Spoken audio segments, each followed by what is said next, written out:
మనం America president ఈ మధ్య కొద్ది కాలంలో ప్రకటించిన ప్రకటన ఒకటి చూస్తుంటే ఆశ్చర్యపోక తప్పదు మంది. కారణం ఏంటంటే, మేము ఎన్నిసార్లు విమానాలు దాడి చేసినా సరే వాళ్ళకి బుద్ధి రావట్లేదు. వాళ్ళ నాయకులు చంపేశాము, 40 మంది పెద్ద పెద్ద ఆర్మీ నాయకులందరినీ చంపేశాము. అయినా సరే ఇరాన్ ప్రజలకి బుద్ధి రావటం లేదు.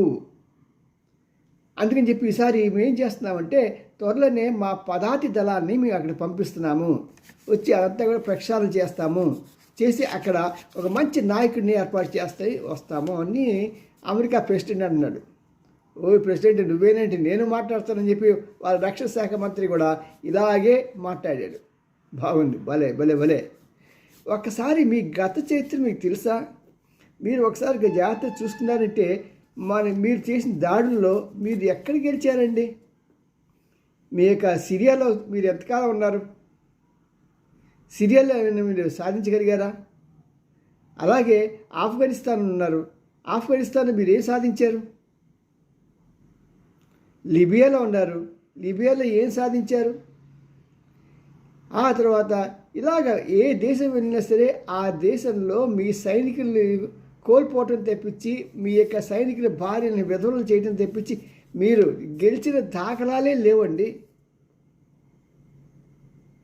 మరి అన్నీ తెలిసినా సరే మీ సైనికులు పణంగా పెట్టి మీరు ఏదో మీ పార్టీకి అక్కడ మీ వ్యక్తిగతంగా మీకు అక్కడ ఇది తగ్గుతున్నది, ప్రతిష్ట తగ్గుతున్నా అని చెప్పేసి ఆ సైనికుల కుటుంబాలను నాశనం చేస్తారా? ఒకటి గుర్తుపెట్టుకోవాలి, మీరు ఇక్కడ వెళ్ళిన ఈ ప్రదేశాలు అన్నిటికన్నా కూడా భయంకరమైన ప్రదేశం ఎక్కడేంటంటే ఇరానే. ఇరాన్లో వేడి ఎక్కువే, చలి ఎక్కువే. ఇరాన్ ప్రజల ప్రేమ ఎక్కువే, ద్వేషం అదే ఎక్కువ. అక్కడ ఉన్న ముల్లాలు మొత్తం కూడా మా నాయకుడిని కోల్పోయిన తర్వాత మేము బ్రతికుండేది చావో రేవో తేల్చుకుందాం రండి అని చెప్పి ప్రతి క్షణం కూడా ప్రజల్ని అక్కడ ఉన్న మిగతా ఆర్మ్డ్ ఫోర్సెస్ అందరినీ కూడా వాళ్ళు రెచ్చగొడుతున్నారు, వాళ్ళు ఉద్రేకపరుస్తున్నారు. బయట ప్రజలు కూడా 2 వర్గాలుగా చీల్చేశారు.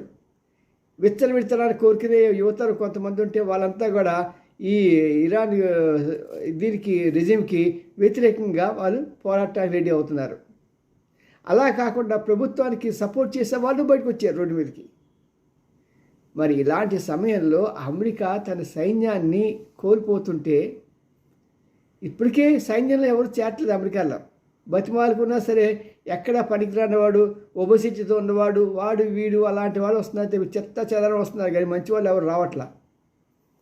మరి ఈ ట్రంప్